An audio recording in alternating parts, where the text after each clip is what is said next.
Hey everyone, welcome back. We're diving into something pretty interesting. Oh, yeah. The psychology of attraction. Okay. But specifically, what makes a woman feel really connected to a man? Interesting.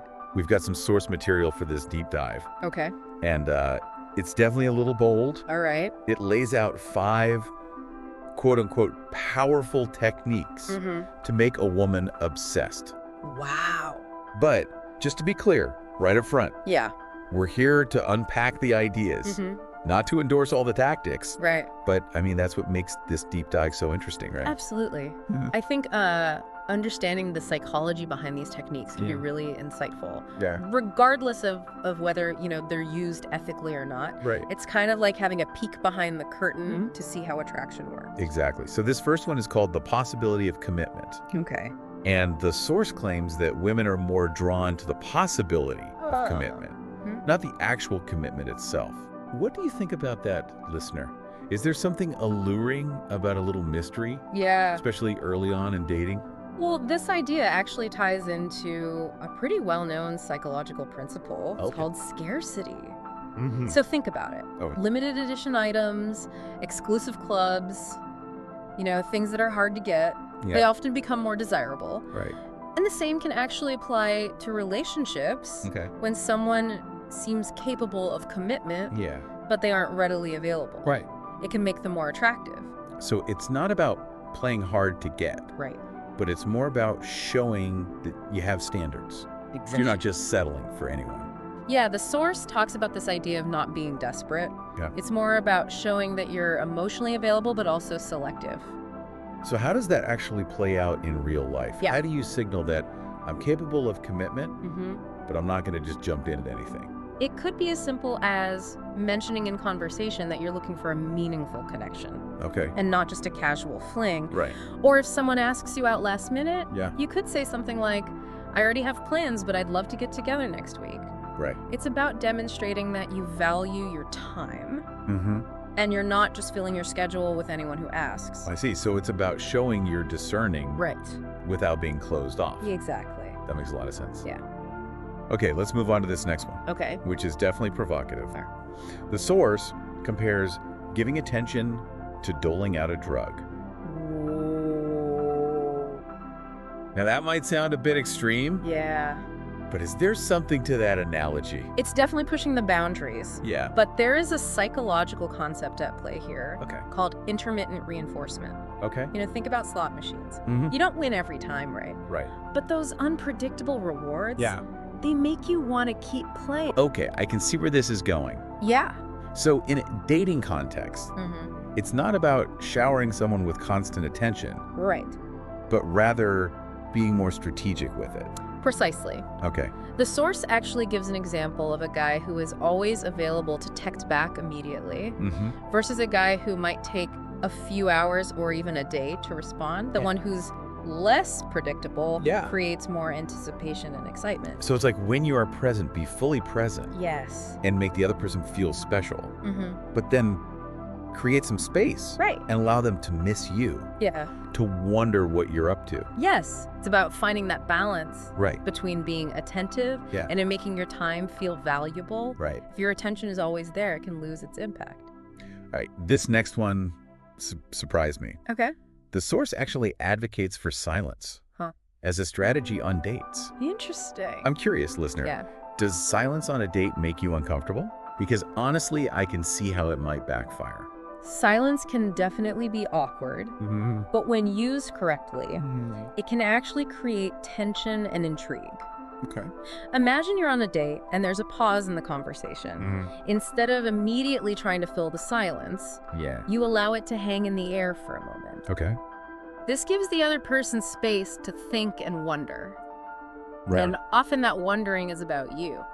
It's like you're leaving a gap for them to fill Yeah. with their own projections and curiosity. Exactly. Okay. And that can make them more invested in the interaction. Right. The key, though, is that the silence has to come from a place of genuine confidence, not awkwardness or disinterest. That's a good point. Yeah. If you're just sitting there silently Right. because you're nervous or don't know what to say, Exactly. that's going to come across completely differently. It's about being comfortable in your own skin. Right. and allowing for those natural pauses in conversation. Yeah. Think about it this way. Okay, some of the most captivating moments in movies are the silent ones where you can feel the tension building. Okay, I'm starting to see a pattern here. Yeah. Scarcity of attention, strategic silence. It's all about creating a sense of mystery and intrigue. Yeah. It's like you're sparking their curiosity. Right. Making them want to learn more about you. Absolutely. And that taps into our desire for what psychologists call cognitive closure. We're naturally driven to understand things, to fill in the gaps. So when someone isn't revealing everything immediately, it makes us want to dig deeper and figure them out. That's fascinating. Okay, let's move on to the next technique. Okay. This one I can actually see some logic in. Right. The idea that small commitments can lead to bigger attachments. Interesting. What's the psychology behind that? It's called cognitive dissonance. Okay. We humans, we like our actions and beliefs to match up. So if someone does something nice for you, even something small, they might unconsciously start to think they like you more. Okay. Just to make sense of their actions. So let's say you ask someone to grab you a coffee on their way over to your place. Right. Something pretty harmless. That little favor might subtly shift how they see you. Exactly.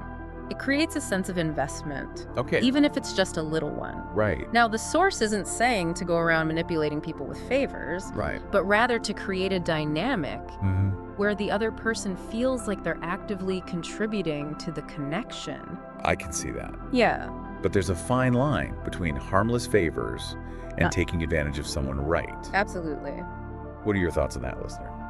If you're constantly asking for things without giving anything back, right, or if you're using this to pressure someone into something they don't want to do, that's crossing a line. Right. It's about building a reciprocal dynamic where both people feel like they're contributing to the connection. Okay, so intention really matters here.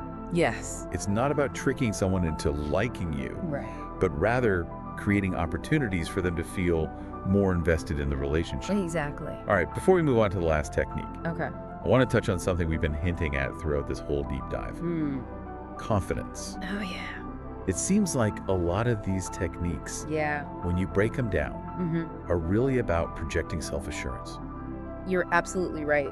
Even with the silence technique, it's not about being intentionally quiet, but rather being comfortable enough in your own skin to not need to fill every second with chatter. Exactly. Yeah. It's like if you're genuinely confident, you don't need to brag or try too hard. Right. Your presence just speaks for itself. That ties into the possibility of commitment, too. Right. If you project an air of, I'm worth getting to know, it can be much more alluring than desperately trying to prove yourself. I love that. Yeah. It's about knowing your value and letting that shine through. Right. Rather than constantly seeking external validation. Exactly. And that's a powerful shift. Yeah. Not just in dating, but in all areas of life. When you say listener. Absolutely. But now let's play devil's advocate for a moment. Okay. Some people might be listening to this and thinking, hold on, this all sounds a bit manipulative. Am I just supposed to play games to get someone to like me? Right. What would you say to that? That's a valid concern. Yeah. And it brings up a really important distinction. Okay. Understanding these psychological principles versus exploiting them. Right. There's a big difference between creating genuine intrigue and intentionally withholding affection to mess with someone's emotions. Exactly. It's like, yes, you can learn how to use a hammer, but that doesn't mean you should go around shitting people over the head with it. Right. The tool itself is neutral. Right. It's all about how you use it. So how do we draw that line? Yeah. Where does healthy attraction strategy end and emotional manipulation begin? Yeah. What are your thoughts, listener? Intention is key. Okay. Are you using these techniques to try to genuinely connect with someone? Or are you trying to control their feelings? So it comes back to authenticity and respect. Exactly. If you're not being true to yourself, no amount of technique or strategy is going to create a lasting bond. That's such an important point. Yeah. Even if you could somehow make someone obsessed with you using manipulative tactics, that's not a healthy foundation for a relationship. It might work in the short term, but eventually that lack of genuineness will show through. Right. And the fallout can be pretty damaging. So listener, if you're thinking about trying out any of these techniques, Yeah. check your intentions first. Mm-hmm. Are you coming from a place of wanting to create a real connection? Right. Or are you trying to play someone? Think about how you'd feel if someone was using these tactics on you. Because at the end of the day, the most attractive quality you can possess Okay. is genuine self-confidence. Mm-hmm. And that comes from within, Yeah. not from following a set of rules or trying to be someone you're not. Right. It's about working on yourself, building your self-esteem, Mm-hmm. and then letting that natural confidence radiate outwards. Exactly. That's what will draw the right people to you. Because ultimately, lasting attraction isn't about tricks or manipulation. It's about two people connecting on a deeper level, sharing values, Yeah. and building a relationship based on mutual respect and understanding. Beautifully said. Okay, let's move on to our last technique from the source. Okay. The power of storytelling. Interesting. The source argues that women crave a narrative, Mm-hmm. a feeling that their connection is special and unique. Oh, okay. What do you think about that, listener? Yeah. What makes a relationship feel truly special to you? I love that idea. Yeah. Craving a narrative. Yeah. It's like we want to feel like our relationships are part of a bigger story, Right. not just, random events strung together. Right, exactly. Yeah. And it makes sense, right? Yeah. Humans are storytellers. Yeah. We crave narratives that give our lives meaning and context. Right. And this is especially true in romantic relationships. Mhm. We want to feel like our love story is unique, special, Yeah. something worth telling.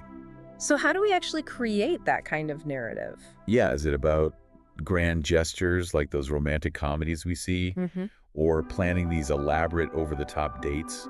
It can be those things, sure. Yeah. But it doesn't have to be. Sometimes the most powerful narratives are Yeah. built from the small, everyday moments. Right. It's about finding those tiny details that make your connection feel special, like Mhm. noticing how their eyes light up when they talk about something they're passionate about. The source mentions complimenting someone's personality, not just their looks, as a way to do this. That's a perfect example. Yeah. It shows you see and appreciate them for who they are on the inside, not just for how they look on the outside. Right. And those little acts of validation Yeah, yeah. over time, Yeah. they contribute to a larger narrative of feeling understood and cherished.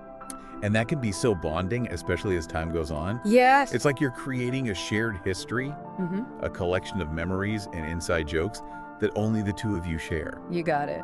That shared history becomes part of your unique love story. Right. It's the foundation for those inside jokes. Yeah. Shared memories. Yeah. And a sense of belonging that is incredibly powerful. But what if someone's thinking, my relationship feels kind of ordinary? Mm-hmm. How do I find a special narrative there?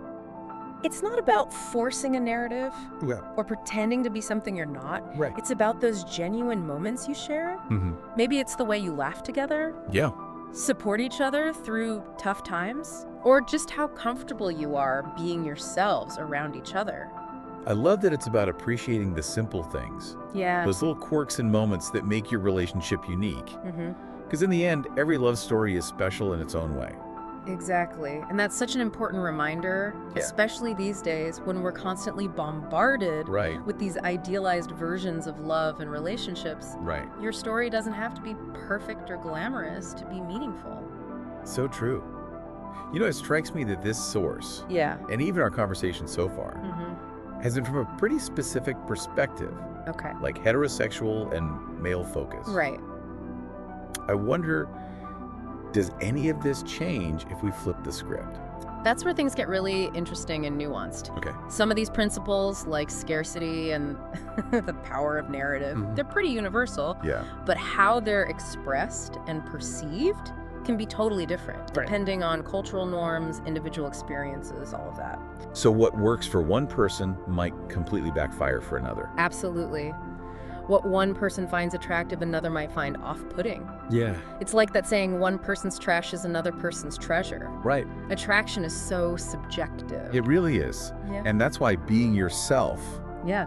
rather than trying to fit into some mold of what you think other people will find attractive, Mm-hmm. is so important. Couldn't agree more, and I think that's a great takeaway for our listeners today. Yeah. We've explored these fascinating psychological principles of attraction, but the most important lesson is to approach dating with authenticity, respect, Yeah. and a real desire to connect with another person. To wrap things up, listener, Yeah. as you navigate dating and relationships, remember that being genuine is your superpower. Yes. Cultivate your unique qualities. Embrace your individuality. Right. And don't be afraid to let your true self shine. Because when you do that, you'll attract people who appreciate you for who you truly are. Quirks and all. And that's the foundation for a truly fulfilling and lasting connection. Absolutely. It's been a fascinating deep dive today. I always enjoy unpacking these topics with you. Me too. And listener, we'd love to hear your thoughts. Yes. What resonated with you today? Have you ever noticed any of these techniques at play in your own dating experiences? Share your insights with us on our social media channels. Yeah. We love hearing from you. Until next time, happy dating. And remember, be yourself. Everyone else is already taken.